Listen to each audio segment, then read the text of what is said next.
தலைவர் நெடுமாறன் அவர்களே, மேடையிலே அமர்ந்திருக்கிற பெருமக்களே, பத்திரிகை துறை தோழர்களே, அடிக்க அடிக்கத்தான் பந்து மேலே எழும், மிரட்ட மிரட்டத்தான் கூட்டம் கூடுதலாய் கூடும்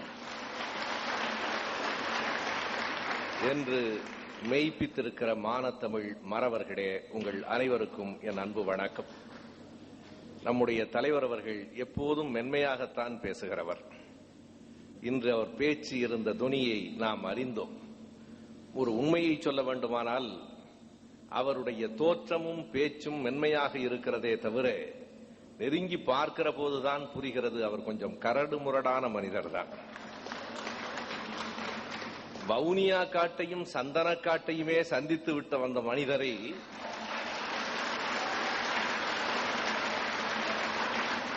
அந்த இரு காடுகளையுமே சந்தித்து விட்டு வந்த ஒரு மனிதரை ஒரு போயஸ் தோட்டம் பயமுறுத்த முடியும்?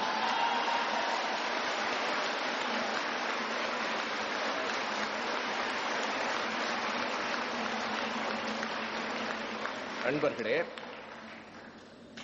சிறையில் போடுகிற அதிகாரம் எனக்கு இருக்கிறது என்று நம்முடைய அம்மையார் சொல்லுகிறார். நாங்கள் மறுக்கவில்லை. உலகத்தில் பல பேருடைய கைகளில் அந்த அதிகாரங்கள் இருக்கின்றன. நெல்சன் மண்டேலாவை பற்றி ஐயா அவர்கள் குறிப்பிட்டார்கள். 26 ஆண்டு காலம் சிறைக்குள்ளே இருட்டில் இருந்த நெல்சன் மண்டேலாவை உலகம் அறிந்து வைத்திருக்கிறது. ஆனால் அவனை சிறையிலே போட்ட வெள்ளைக்காரன் யார் என்று யாருக்கும் தெரியும். மண்டேலா சிறையில் இருந்தார், வெள்ளைக்காரன் வெளியில் இருந்தான். உலகம் யாரை தெரிந்து வைத்துக் கொண்டிருக்கிறது என்பதை கவனத்திலே நாம் கொள்ள வேண்டும். எனக்கு பயமே கிடையாது என்று அவர் சொல்லுகிறார். துணிவை எப்போதும் நாம் பாராட்டுகிறோம். அந்த துணிவு ஆணவமாக மாறிவிடாத வரைக்கும் அதை அருள்மொழி அவர்கள் மிக தெளிவாக சொன்னார்கள். துணிவு, தைரியம் எல்லாம் உங்களுக்கு மட்டும்தான் சொந்தம் என்று கருதாதீர்கள் என்று சொன்னார்கள். ஆனால் நான் கொஞ்சம் மாறுபடுகிறேன்.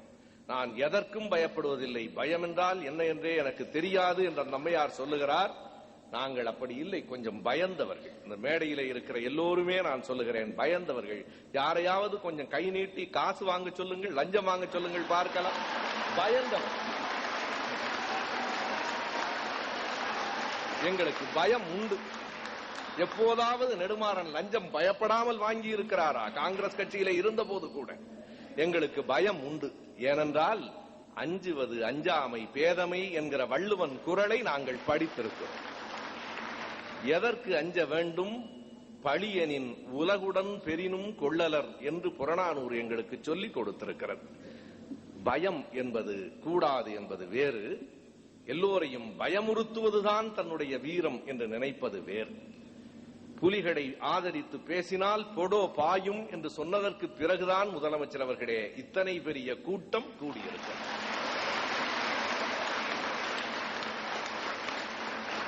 பொடோவை அடிப்படையிலேயே நாங்கள் மறுக்கிறோம். ஆனால் நான் கேட்கிறேன், அப்படியே பொடோவை வைத்துக் கொள்ள வேண்டும் என்று நீங்கள் கருதினால் எதற்கு அதை பயன்படுத்தி இருக்க வேண்டும்?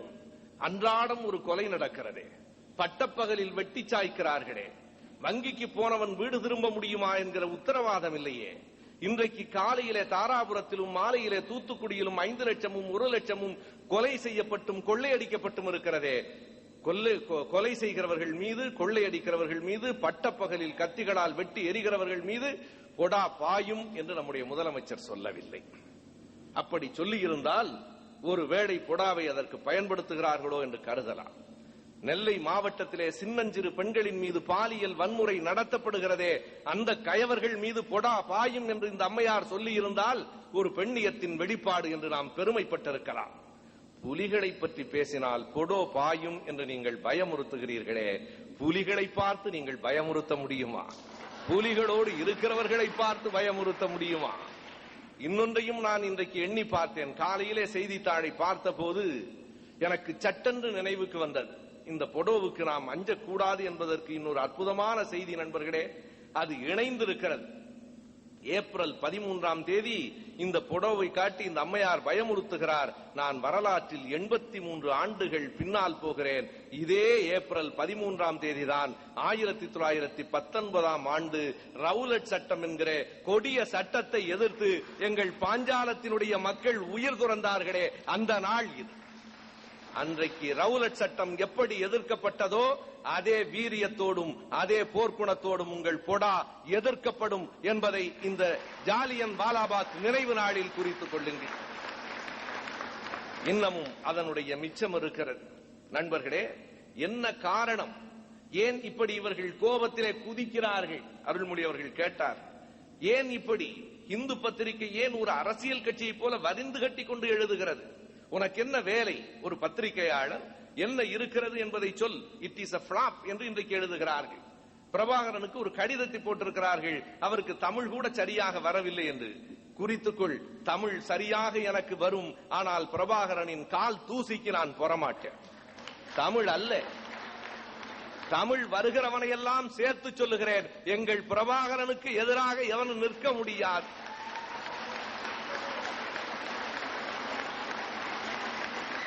பிரபாகரனுக்கு தமிழ் தட்டு தட்டு மாறி வருகிறதா? நண்பர் அறிவுமதி அவர்கள் அந்த பேட்டி முடிந்தவுடன் எனக்கு தொலைபேசியிலே அழைத்து என்ன சொன்னார் என்பதை நான் மீண்டும் நினைத்து பார்க்கிறேன். அவர் சொல்லுகிறார், 2.5 மணி நேரம் ஆடாமல் அசையாமல் அந்த பெட்டியை விட்டு நெகிழ்ந்து போய் பார்த்து கொண்டிருக்கிறதற்கு பிறகு வருகிற முதல் தொலைபேசி 11 மணிக்கு மேல் அறிவுமதியிடமிருந்து வருகிறது. அறிவுமதி சொல்லுகிறார், அண்ணா, முதலாக உலக பத்திரிகையாளர்களும் உலக மக்களும் தமிழ் கேட்டார்கள் என்று சொன்னார்.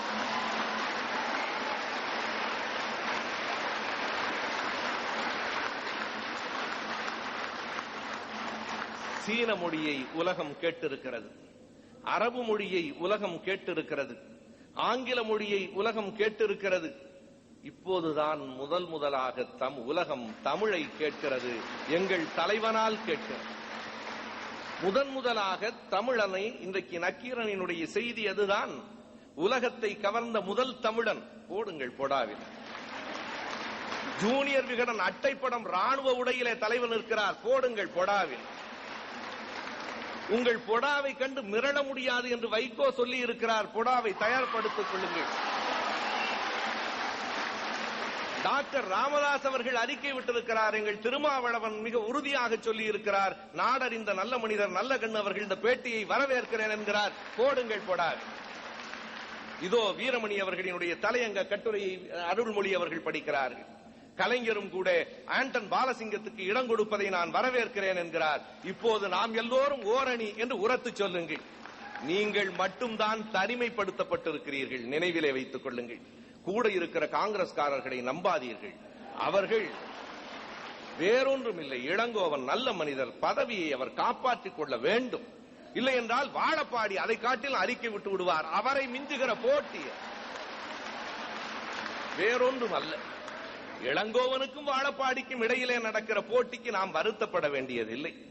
எனவே இன்றைக்கு அத்தனை பேரும் இதிலே முக்கியமான இன்னொரு செய்தியை நான் சொல்ல வேண்டும் என்றால், அம்மையார் சொல்லுகிறார், யாரெல்லாம் புலிகளை ஆதரிக்கிறார்களோ அவர்களெல்லாம் தேச துரோகிகள் என்று சொல்லுகிறார். தினமணியிலே தலையங்கம் பாராட்டி வரவேற்று எழுதப்படுகிறது, உலகம் முழுவதும் வரவேற்கிறது. இவர் சொல்லுகிறார் தேச துரோகிகள் என்று.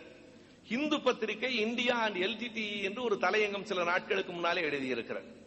அந்த தலையங்கத்தினுடைய கடைசி வரியை அப்படியே நான் நினைவில் இருந்து சொல்லுகிறேன். அதில் எழுதுகிறார்கள், there is no reason whatsoever maybe the Indian government should be more benign towards the LTTE என்று எழுதியிருக்கிறார்கள். இந்திய அரசு விடுதலை புலிகளிடத்திலே கூடுதல் பரிவு காட்ட தொடங்கி இருப்பது எந்த விதத்திலும் நியாயமில்லை என்று எழுதுகிறார்கள். அது நியாயமா இல்லையா என்பது வேறு. இந்திய அரசாங்கமே புலிகளிடம் பரிவு காட்ட தொடங்கிவிட்டது என்று இந்து சொல்லுகிறது. புலிகளிடம் பரிவு காட்டுகிறவர்கள் எல்லாம் தேச துரோகிகள் என்று அம்மா சொல்லுகிறார். வாஜ்பாயின் கோபம் இருந்தால் நேரடியாக சொல்லு. எனவே இந்திய அரசாங்கமே, நண்பர்களே, ஒரு ஜனநாயகம் என்பது எங்கே முதலாக முறியடிக்கப்படுகிறது என்றால், நான் சொல்வதைத்தான் எல்லோரும் சொல்ல வேண்டும் என்று எவன் சொல்லுகிறானோ அப்போதுதான் ஜனநாயகம் முறியடிக்கப்படுகிறது. நான் ஜெயலலிதாவினுடைய கருத்தை மறுக்கவில்லை, நீங்கள் வைத்துக் கொள்ளுங்கள். புலிகளுக்கு எதிர்ப்பான உங்கள் கருத்தை கூட நீங்கள் வெளியிடுங்கள். ஆனால் அந்த கருத்தை தான் உலகம் முழுவதும் சொல்ல வேண்டும் என்று எதிர்பார்ப்பீர்களே, ஆனால் தோற்று போவீர்கள், தோற்றுக் கொண்டிருக்கிறீர்கள் என்பதை நீங்கள் புரிந்து கொள்ள வேண்டும். வாஜ்பாய் சொல்லுகிற கருத்தை நீங்கள் மறுக்கிறீர்கள். ஆண்டன் பாலசிங்கத்திற்கு இடமளிப்பது பற்றி நான் சிந்திக்கிறேன் என்றவர் சொன்னால் முடியாது.